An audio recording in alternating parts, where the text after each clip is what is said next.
seguridad bastante considerable o un índice terapéutico, entonces esta dosificación no es, digamos, muy relevante, muy importante. Pero si el fármaco es, digamos, con un índice terapéutico muy importante, o sea, muy bajo, entonces tiene mucha importancia esta relación de la dosis de acuerdo a la vía de administración. Cuando administramos por vía endovenosa o intravenosa, ¿qué estamos haciendo? Estamos administrando directamente en el torrente sanguíneo, o sea, se está obviando todos los sistemas de absorción, ¿verdad? Entonces, no hay fenómeno de primer paso, no se metabolizan, no van a los órganos de depósito, nada. Se tiene concentración bastante elevada. Entonces, cuando se tiene fármaco con un índice terapéutico muy bajo, por vía intravenosa vamos a dar un tercio menos en relación a la vía bucal. O sea, vamos a dar mucho más por vía bucal que por vía intravenosa. O vamos a dar menos por vía intravenosa, que puede llegar a ser un tercio menos. Ahora, si administramos por vía intramuscular, puede ser un cuarto, ¿no? Un poquito más que por la vía intravenosa, de acuerdo a la vía o en relación a la vía bucal, ¿no? O a la administración bucal. Muy bien. Ahora vamos a hablar de indicaciones y prescripción. A ver, ¿qué son las indicaciones? Son las instrucciones que se da al paciente para la utilización de fármaco. O sea, decimos qué fármaco va a utilizar, en qué dosis, a qué tiempos, etc. Eso se llama indicación. Prescripción es el medicamento mismo que se está dando, o sea, está prescribiendo. Entre la indicación y la prescripción podemos hacer un solo formulario que se conoce con el nombre de receta, y al talonario mismo, recetarios. Entonces, de acuerdo a las prescripciones, tenemos 4 tipos de tratamiento. Tratamiento profiláctico. ¿Qué sería un tratamiento profiláctico? Profilaxis, ¿qué es?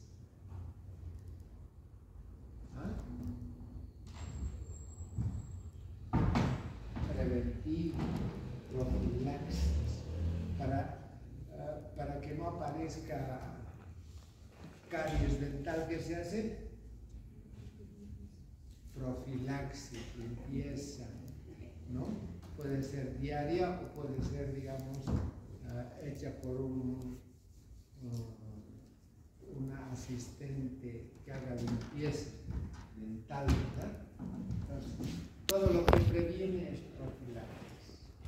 A ver, las personas que sobrepasan los 45, 50 años, entonces toman de 80 a 100 miligramos de aspirina, ¿no? ¿Eso cómo? Como profilaxis. ¿Para qué? Para que no tenga infarto o embolio, ¿no? Entonces se está previniendo. Ese es un tratamiento profiláctico. En un tratamiento profiláctico no existe enfermedad, no existe síntomas ni signos de ninguna enfermedad. Solamente se está previniendo que se desencadene, ¿no? Entonces, ese es un tratamiento profiláctico. el tratamiento etiológico, etiología, ¿qué sería? Origen. La causa, el estudio de la causa Origen. origen, sí. ¿No?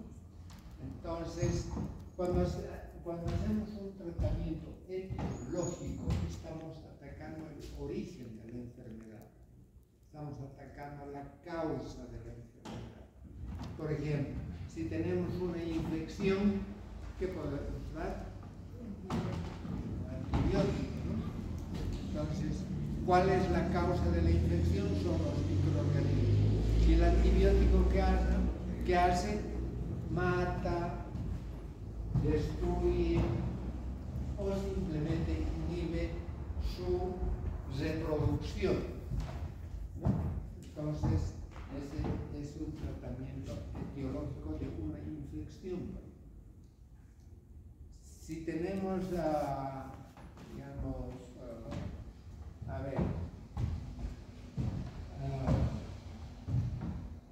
puede ser infección, si tenemos una acidez, porque hay alcohol gástrico, ¿no?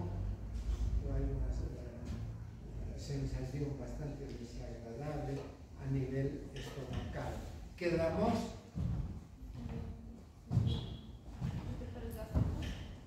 Sí, si hay acidez, antiácido. Entonces, esa acidez estamos combatiendo mediante la administración de antiácidos.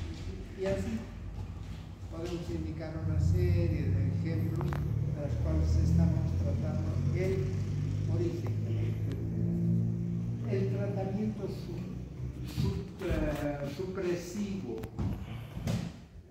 El tratamiento supresivo, ¿qué hace? Suprime. ¿Qué suprime? Las manifestaciones de una enfermedad, ¿no? O sea, a ver, demos un ejemplo de supresión.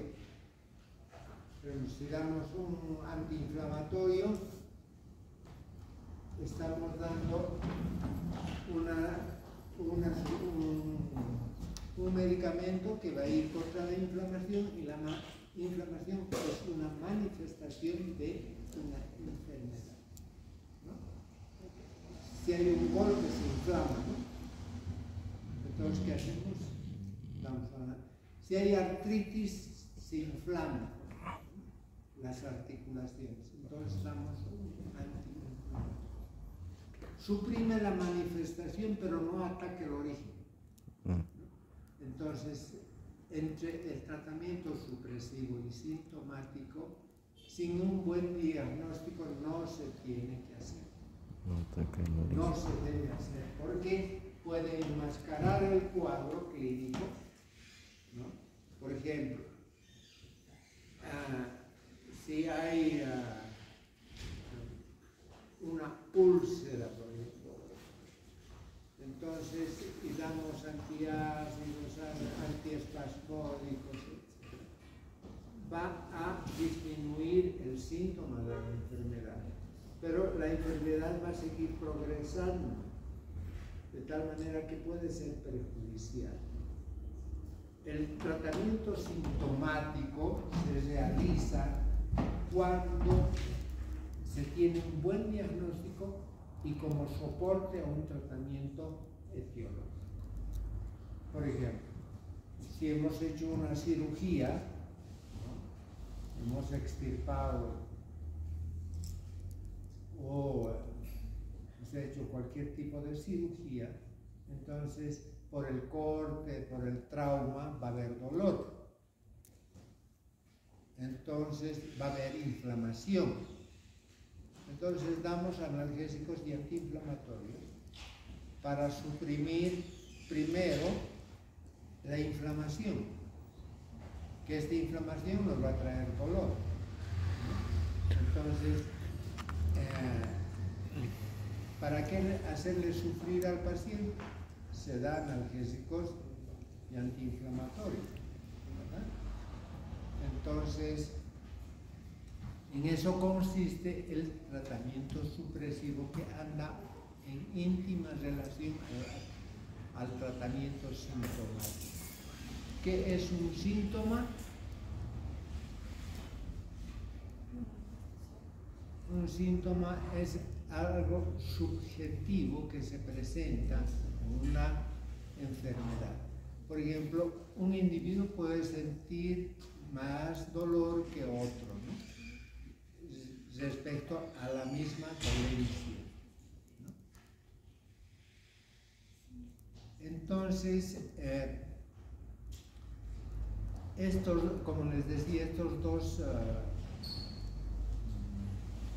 estas dos partes que corresponden a los tratamientos supresivo y sintomático andan en estrecha relación. El tratamiento sintomático, solamente los síntomas, ¿no?, sobre todo el dolor.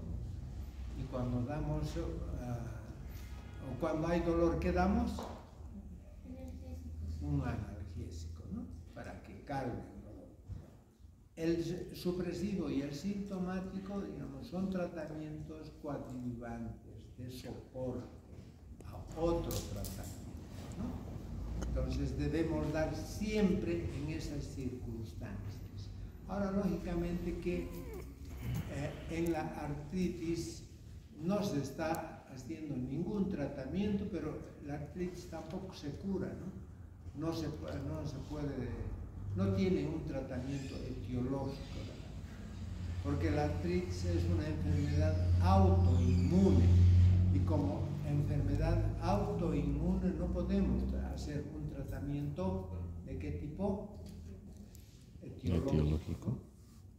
Porque si hacemos un tratamiento etiológico, tendríamos que matarlo al paciente, ¿no? Porque él mismo se está atacando. Hay muchas enfermedades autoinmunes, ¿no? Por ejemplo, el lupus, hay hepatitis, digamos, virales y hepatitis autoinmunes también. De tal manera que hay cirrosis hepática sin que nunca se haya tomado un trago, ¿no? Aparece esa cirrosis y con insuficiencia hepática muy grave, ¿no? Entonces puede ser de naturaleza autoinmune. Hay muchas, como les decía, hay muchas enfermedades autoinmunes. Entonces, en esos casos hacemos tratamiento supresivo y sintomático, ¿no? Bien. Entonces vamos a ver ahora los planes de administración de los fármacos. Un plan, ¿cómo es? Una planificación para cualquier cosa. Entonces, cuando hablamos plan de administración de los fármacos, vamos a ver cómo vamos a administrar estos fármacos. Se planifica. Dentro de esto tenemos los tratamientos intensivo, acumulativo y no acumulativo. El tratamiento intensivo, ¿en qué consiste? Cuando se administra una dosis de ataque que generalmente también se llama dosis inicial, que generalmente es el doble de la dosis de mantenimiento. O sea, si vamos a hacer un tratamiento intensivo, se da una dosis, digamos, si va a ser un tratamiento intensivo antiinfeccioso, y la indicación está 500 miligramos de amoxicilina, vamos a dar 1 gramo de amoxicilina la primera dosis. Y las dosis de mantenimiento vamos a dar 500 miligramos. Entonces, generalmente consiste en dar una dosis masiva, por eso se llama intensiva, como dosis inicial. El tratamiento acumulativo es cuando se administra. El tratamiento intensivo se da para tener, digamos, efectos inmediatos, ¿no? Porque de acuerdo a lo que hemos descrito en la absorción, cuando existe mayor dosis, mayor concentración, entonces va a haber mayor absorción. Por eso que se da, digamos, el doble de la dosis de la dosis de mantenimiento. El tratamiento o el método acumulativo consiste en dar dosis pequeñas pero que sobrepase la farmacocinética de eliminación. O sea, si tenemos una vida media de un fármaco de 4 horas, el tratamiento acumulativo vamos a dar cada 2,5 horas, digamos. De tal manera que la biotransformación y la excreción del fármaco en tiempo sea, digamos, mayor, en frecuencia de administración menor, de tal manera que se va a ir, como su nombre indica, se va acumulando el fármaco. Este tipo de tratamiento es muy importante para, digamos, determinar si va a aparecer efectos tóxicos o no. O sea, se va dando poquito a poquito, aumentando la dosis, digamos, hasta tener una concentración ideal del fármaco y mantener, digamos, ya las dosis correspondientes. Va a ser una dosificación de mantenimiento. Por ejemplo, si damos un cardiotónico, la dosis del cardiotónico es entre 80 a 100 miligramos. Entonces, podemos dar cada 8 horas, digamos, este cardiotónico. Para evitar que nos aparezcan fenómenos tóxicos o colaterales, podemos dar esas dosis poco a poco. O sea, damos estos 80 miligramos, si su farmacocinética es cada 6 horas, vamos a dar 4 horas. O podemos reducir incluso la dosis, pero cada 4 horas o 3 horas, de tal manera que se vaya acumulando, y si empieza a aparecer fenómenos de tipo tóxico, entonces se suspende inmediatamente, ¿no? Entonces, de acuerdo a la farmacocinética, así va a ir, hasta tener concentración plasmática deseada y después se hace la dosis de mantenimiento normal. Y el tratamiento no acumulativo es la administración de una sola dosis para tener un efecto farmacológico. Si tenemos hinchados los pies, por ejemplo, damos diurético en una sola dosis para que no elimine eso y punto. No queremos una concentración constante en plasma como se requiere, digamos, para un tratamiento antiinfeccioso. Entonces, en un tratamiento antiinfeccioso tenemos que tener concentración constante del antibiótico en plasma hasta que elimine o mate todos los microorganismos.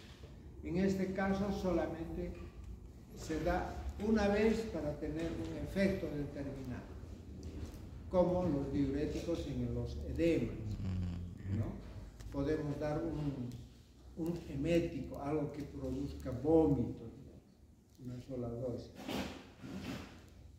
Entonces, en eso consiste, digamos, el tratamiento intensivo, acumulativo y no acumulativo, que difiere un poco.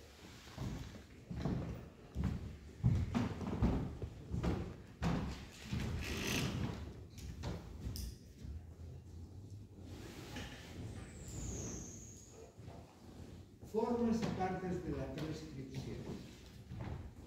La prescripción es la forma en que nosotros indicamos al paciente cómo va a utilizar el medicamento, qué dosis, cómo, etc. Son las instrucciones que vamos a dar a través de este formulario que se llama receta. la receta tiene partes, sí. El encabezamiento, donde está, digamos, todos los datos del médico, ¿no? Nombre, especialidad, dirección, horarios de atención, ¿no? Teléfonos, etcétera, días de atención, todo lo que concierne al prescriptor. Una receta es un tratamiento, hoy es un documento legal, entonces que puede salvarnos o hundirnos en un proceso legal. Entonces es por eso que se tiene que tener mucho cuidado en la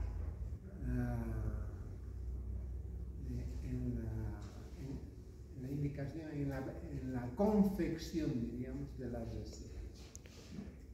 Entonces, como es un documento legal, entonces tiene que tener, digamos, todos los datos del médico, ¿no? Domicilio, teléfonos de domicilio, celular, etc. Después, la parte superior, últimamente se ha indicado de que la receta tiene que tener el nombre del paciente. Esto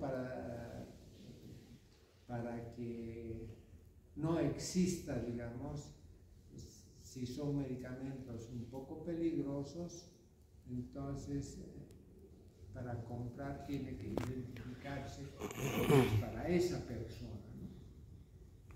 Entonces, por eso se está pidiendo de que todas las recetas tengan el nombre del paciente. Después tiene en la inscripción o en la parte superior tiene una abreviación que es LP, que significa recipient o despáchese también. Hay otras recetas que tienen D, que significa despáchese. Entonces, eso es, digamos, un requisito que siempre se pone, ¿no? RP, para las recetas. Ya viene impreso en la misma receta, ya no es necesario ni siquiera ponerlo, ¿no? Después viene la inscripción o asignación, en la cual está el nombre comercial del medicamento. El nombre comercial, el medicamento, el nombre y la dosis. Puede ser, digamos, como en este caso, amoxicilina 500 miligramos, ¿no? Aspirina 500 miligramos, 800 miligramos, dependiendo de cómo está indicado. La suscripción o manipulación consiste en la descripción de la forma medicamentosa. Podemos decir pomada, podemos decir ampolla, podemos decir, digamos, cremas, cápsulas, sellos, etc. Ahí está descrita la forma medicamentosa. Hasta aquí, digamos, es una receta moderna. Existen los preparados magistrales. ¿En qué consiste? Es una receta que da el médico, en la cual indica al farmacéutico la preparación especial de un medicamento para ese paciente exclusivamente. Era muy importante, los farmacéuticos, digamos, eran personas muy importantes porque preparaban los medicamentos, ¿no? Entonces tenían que ser muy profesionales en la preparación de los medicamentos. Ahora, por ejemplo, hasta la empleada doméstica puede expender un medicamento. O sea, amoxicilina, ¿dónde está? Allá. Esa gaveta, entonces ya no se prepara. Pero sin embargo, todavía existen algunos médicos que dan preparados magistrales, sobre todo los dermatólogos, ¿no? Dice tal cantidad de tal sustancia, tal cantidad de tal sustancia, tal cantidad de... Entonces, hay farmacias especiales que atienden este tipo de preparados magistrales, ¿no? Entonces, pero generalmente se tiene este tipo de receta. Los preparados magistrales son especiales, donde está la suscripción, manipulación y preparación, ¿no?, del medicamento. Pero en la suscripción acá tenemos forma medicamentosa y la cantidad. Digamos, decimos 20 cápsulas, 20 grajeas, 50, etc. Las indicaciones, cómo va a tomar. Va a tomar por la mañana, por la tarde, en ayuno, después de los alimentos, ¿no? Entonces, cada 4 horas, cada 6 horas, etcétera, etcétera, ¿no? Entonces, esas son las indicaciones, cómo se va a administrar el medicamento. Después, los requisitos legales, que está la firma, nombre y firma del prescriptor y fecha. Como les decía, como es un medicamento o es un documento legal, entonces siempre tiene que haber firma y fecha. Porque, por ejemplo, si yo le indico a un paciente un determinado fármaco, que estaba sano el paciente y no le hacía nada, o sea, no tenía insuficiencia cardíaca, ni insuficiencia renal, no tenía gastritis, no tenía diarrea, etc. Entonces, le prescribo este medicamento. Y si el paciente después de un tiempo agarra la misma receta y va al farmacéutico, le pide que le vende el farmacéutico, consume ese medicamento y le puede ya ser tóxico o estar contraindicado.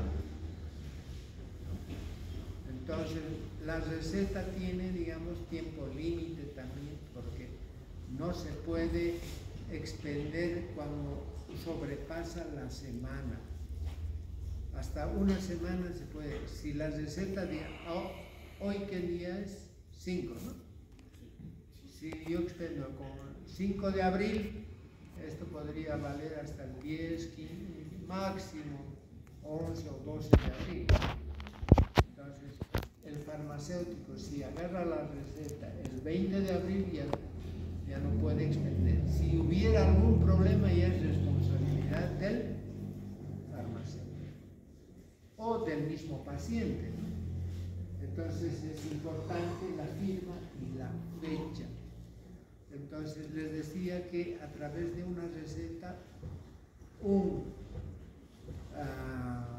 médico puede salvarse o condenarse. Puede ser una prueba de que ha administrado bien o una prueba de que ha administrado mal, ha indicado mal, ¿no? Entonces, que puede ser, si se va a un juicio, es un documento contundente, ¿no? Bien, con eso hemos terminado todo lo que es la primera parte de farmacología general. Ahora vamos a empezar lo que es la farmacología especial. Dentro de lo que es la farmacología especial, vamos a empezar por el estudio de los fármacos que actúan a nivel del sistema nervioso. A ver, anatómicamente, ¿cómo está dividido el sistema nervioso? Central y periférico. Central y periférico. El sistema nervioso central comprende cerebro y médula espinal. Y el sistema nervioso periférico, somático y visceral. Somático, que va a los músculos, a órganos especiales, y el autónomo, que va a las vísceras, que va a actuar de forma automática, ¿no? Sin conciencia. Nosotros, por ejemplo, podemos agarrar una cosa y tenemos que pensar que tenemos que agarrarla para que no se deshaga o llevar, para que no se pierda, etc. O sea, digamos, se pierde. El sistema nervioso autónomo no se piensa. Los impulsos van automáticamente, por ejemplo, para que el corazón lata, entonces los impulsos a través de marcapasos, ¿no? Nódulos se llaman los marcapasos. Cuando fallan los nódulos ya se pone un marcapaso mecánico, ¿no? Que manda los impulsos para que el corazón se contraiga rítmicamente. Entonces, para que se muevan, digamos, los músculos de los intestinos, uno no anda pensando, ¿no? Si pudiéramos dominar, aunque algunos lo hacen, en estados de inflamación, infección de intestino, digamos, el organismo reacciona y va a producir diarrea inmediatamente para que esa sustancia que está produciendo esa irritación o infección se expulse, ¿no? El organismo se defiende. Cuando hay algo malo, o se vomita o se evacúa, ¿no? En forma de... Entonces, eso comprende, digamos, todo el sistema nervioso. ¿Para qué sirve el sistema nervioso? ¿Cuál es el objeto del sistema nervioso? ¿No?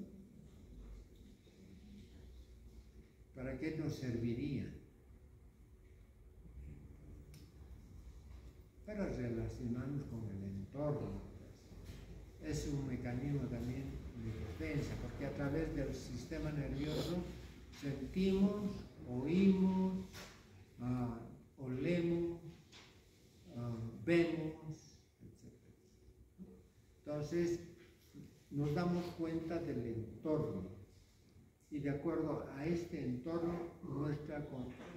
podemos tener una conducta. Si hace frío, por ejemplo, nos abrigamos. Si hace calor, digamos, tenemos ropa liviana, o vamos, nos mojamos, en fin, ¿no? Tratamos de combatir, digamos, el calor.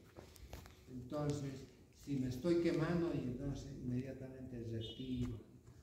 Entonces, en sí, digamos, es un mecanismo de defensa. El dolor mismo es un mecanismo de defensa que nos permite darnos cuenta de que estamos en peligro, ¿no? Entonces, de acuerdo a eso, también reacciona al sistema nervioso. Entonces, es muy importante, ¿no?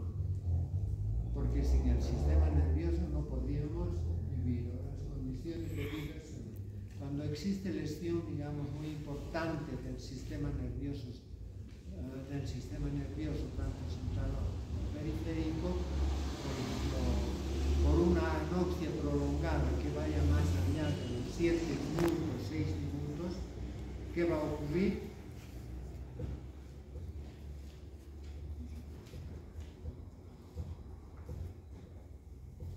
Se muere pues, el cerebro. El cerebro, es por eso que el cerebro, primero que está en una caja muy hermética, muy protegida, ¿no? Entonces lo envuelve totalmente, precisamente porque es un órgano muy delicado en cuanto elementos físicos externos, pero es muy delicado también a elementos químicos internos, ¿no? O sea, que, ¿cuánto es la concentración de glucosa normal en sangre? ¿Cuánto es?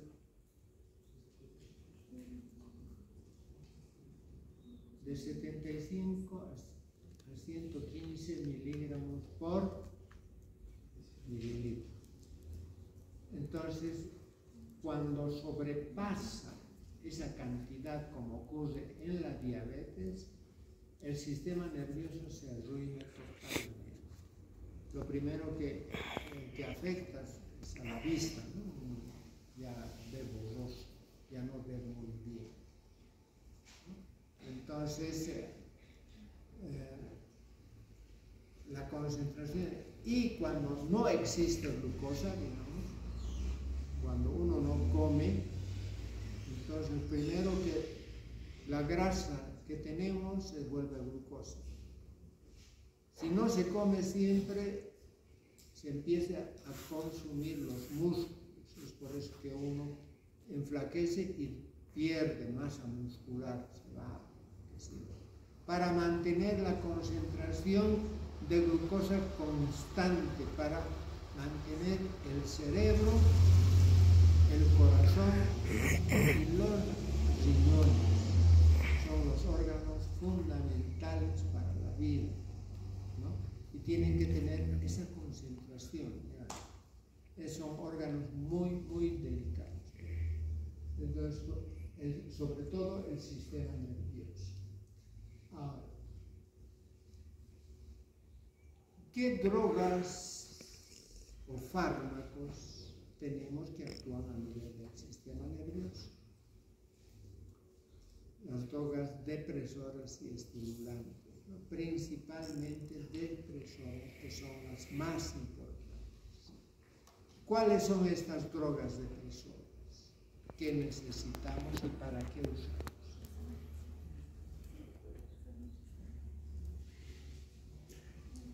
Los anestésicos, ¿no? Anestésicos, analgésicos, hipnóticos, ¿no? Tranquilizantes, sedantes, anticonvulsivantes. Son fármacos depresores del sistema nervioso central, que es de mucha utilidad en diferentes patologías, ¿no? Ahora, para producir anestesia general, entonces, no estamos en condiciones, digamos, de tratar con este fármaco una patología, sino nos sirve para poner en condiciones para hacer un tratamiento. ¿Qué tratamiento? Una cirugía, ¿no? No le vamos a abrir la panza sin anestesiar, ¿no? Entonces tenemos que deprimir el sistema nervioso central para poder, digamos, hacer una intervención quirúrgica, ¿no? Entonces, todo esto, cuando uno está en un estado de hiperexcitabilidad, así, entonces se da una droga sedante, tranquilizante o tranquilosedante, o ambos, ¿no? Que varían estos fármacos de acuerdo a la dosis. A mayor dosis, mayor acción farmacológica y, digamos, un sedante nos puede producir anestesia si es que damos un dosis grande. Dosis pequeñas puede producir una acción sedante, tranquilizante. Bien, entonces, y después los otros fármacos que son estimulantes no son de mucha importancia, aunque sí, digamos, podemos utilizar la anfetamina en la narcolepsia. ¿Qué sería la narcolepsia? Narco de narcótico, ¿no? ¿Qué es un narcótico? Algo que produce sueño, ¿no? Entonces, por eso, digamos, se llama narcóticos. ¿Y la cocaína sería un narcótico? No. Entonces, casi no existen narcotraficantes acá, ¿no? No hay hay narcotraficantes porque no producimos morfina, ni opio, nada, ni fentanilo.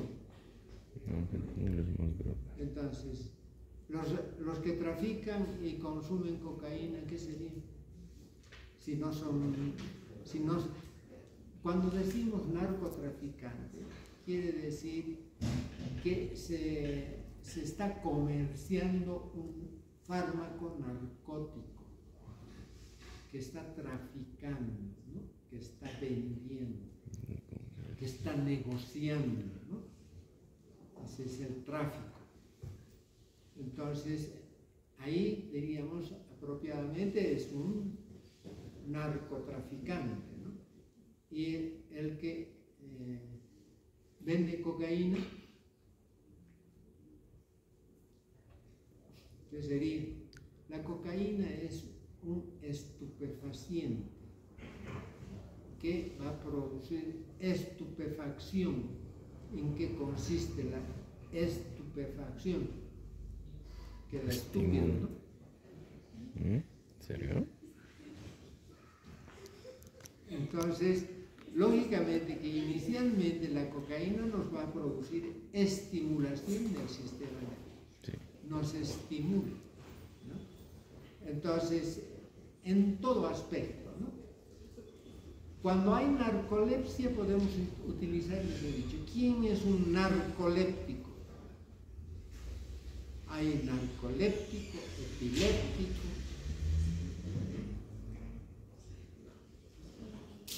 Narcoléptico es aquella persona que se duerme donde sea. Está sentado en clases, se duerme. En el colectivo, se duerme. Está en una charla, se duerme. Todo. Andan durmiendo. Generalmente son gordos, ¿no? Porque no hacen algo.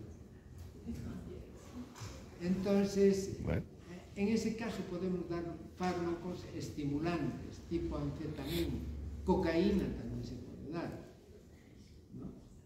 La cocaína casi no se utiliza para nada, solamente puede ser como anestésico para algún problema a nivel del ojo, ¿no?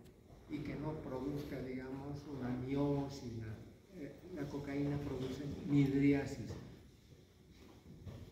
Entonces, esa es, digamos, la diferencia entre lo que es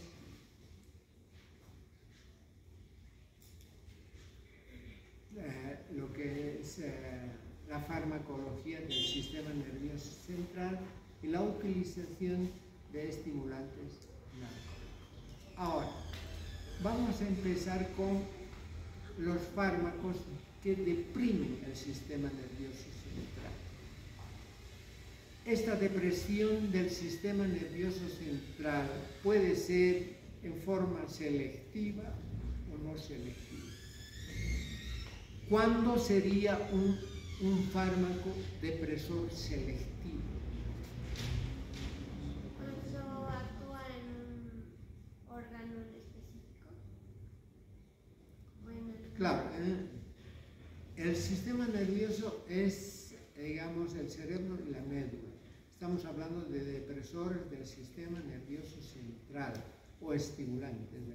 Entonces, hemos dicho que los depresores pueden ser selectivos y no selectivos. Los selectivos disminuyen la actividad de cierto sector del cerebro, únicamente. O sea, un analgésico, digamos, un antiepiléptico, solamente el foco epileptógeno, nada más, ¿no? Claro que puede, no está totalmente despierto, pero tampoco está dormido, ¿no? La atención, la memoria, se falla un poco, ¿no?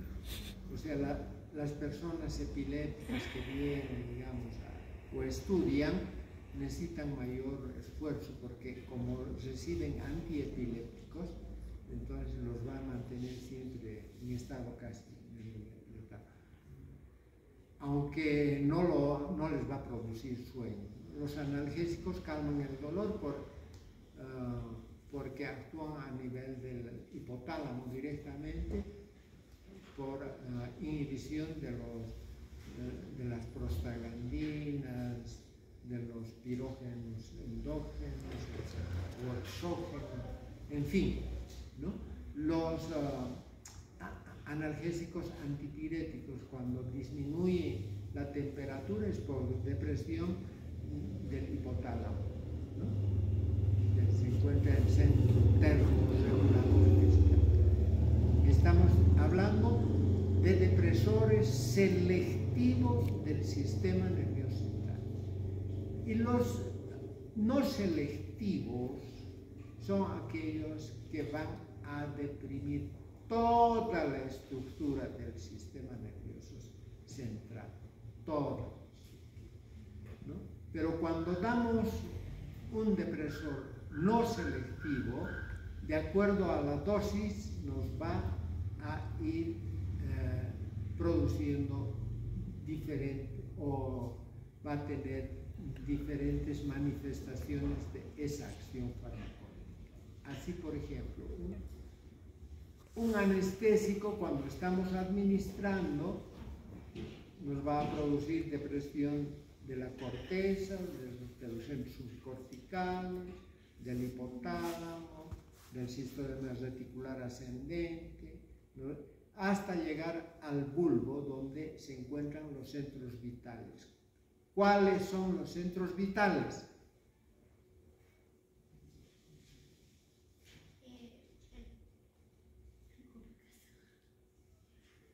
¿Qué les permite vital? ¿Por qué se llama vital? Porque les permite vivir. El cerebro, el corazón. ¿Y qué les permite vivir? El respirar y la circulación de la sangre, el respirar y el corazón, ¿no? O sea, está el centro vasomotor y respiratorio, que son los últimos en deprimirse antes de que muera el paciente. Se para eso, se muere, ¿no? Si para de respirar, se muere, ¿verdad? Entonces, hablamos de depresores no selectivos, y esto sigue las leyes que se llaman las leyes de Jackson, ¿no? Entonces, las leyes de Jackson dicen que se va a deprimir primero los centros subcorticales.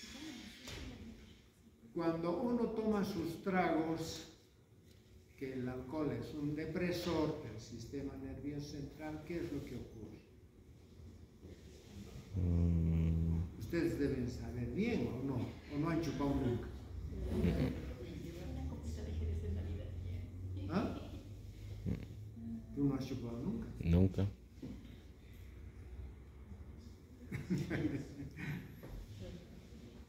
Lo primero que uno siente después, se pone más alegre, se pone más sociable, más hablador.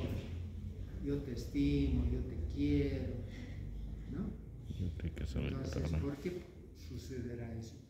En vez de deprimir, está estimulando, ¿no? Porque el alcohol es depresor, y todo fármaco depresor del sistema nervioso central en pocas dosis nos va a producir una depresión de los centros subcorticales, filogenéticos también se llama. ¿Por qué son filogenéticos? Quiere decir que es todo lo que se ha aprendido, o sea, de comportamiento. Cuando uno tiene que comportarse de acuerdo a lo que culturalmente ha aprendido, ¿no? Entonces, culturalmente uno ha aprendido, digamos, a no ser grosero, por ejemplo, ¿no? Entonces, o culturalmente ha aprendido, digamos, a ser cauto, a ser educado, a tener tenemos ciertas normas de comportamiento. Lógicamente que estas normas de comportamiento varían de una cultura a otra cultura. Por ejemplo, en el Oriente las mujeres están lavando ropa en el río todo el torso desnudo, no tienen ningún pudor, ¿no? Y acá es imposible que una mujer esté mostrando los senos, ¿no? Ahora en las playas de Río, medio desnudas también hay, sin ningún... Entonces todo eso, digamos, es lo que culturalmente a uno le impone unas formas de comportamiento. Entonces cuando se deprime el centro a nivel subcortical, existe una inhibición o una depresión. Por eso uno ya se comporta un poco diferente, ¿no? A veces más sociable, a veces agresivo, a veces, digamos, algunos dicen 2 tragos y me declaro, ¿no? Tiene miedo. Entonces, deprime los centros subcorticales. Por eso da la impresión de que estuviera estimulándose y no se está estimulando, se está deprimiendo. Eso ocurre con todos los depresores. Después, cuando se dan mayores cantidades de dosis o mayores dosis, por ejemplo, el alcohol, ¿qué hace? Se duerme, ¿no? Claro, en el pico que se llama, ¿no? Se deprimen, se duermen, no se dan cuenta siquiera de lo que está pasando. Igual ocurre con todos los depresores, produce hipnosis, por eso se llama. Por eso también a ciertos fármacos se llaman hipnóticos porque producen sueño. Son depresores, no se dejan. Ahora, antes de que aparezca la anestesia, ¿con qué se deprimía? Con whisky, ¿no? Se les hacía tomar whisky cualquier cantidad, ¡pum!, una amputada la pierna, ¿no? Porque en eso consistían las cirugías. Entonces, porque no había anestesia. Las extracciones dentales también eran dolorosísimas. A una persona que le estaban sacando una muela, todo el pueblo escuchaba sus gritos, ¿no? Ahora, no. Entonces, los depresores, digamos, no selectivos van plano por plano por plano. Entonces, llega un momento que después de producir sueño, viene tal depresión que se deprimen los reflejos, la sensibilidad, la motilidad, ¿no? Todas esas cosas, pero principalmente la sensibilidad. Entonces eso nos permite, digamos, hacer cirugías. El paciente no siente. También se llama un estado de analgesia total. Entonces, que nos permite hacer ese tipo de tratamientos. Ahora vamos a entrar particularmente primero con la anestesia, después vamos a describir los hipnóticos, después vamos a describir los tranquilizantes, después los sedantes, ¿no? Después los analgésicos. ¿De acuerdo? Sí. Vamos a ir fármaco por fármaco. ¿De acuerdo? Muy bien, pueden retirar.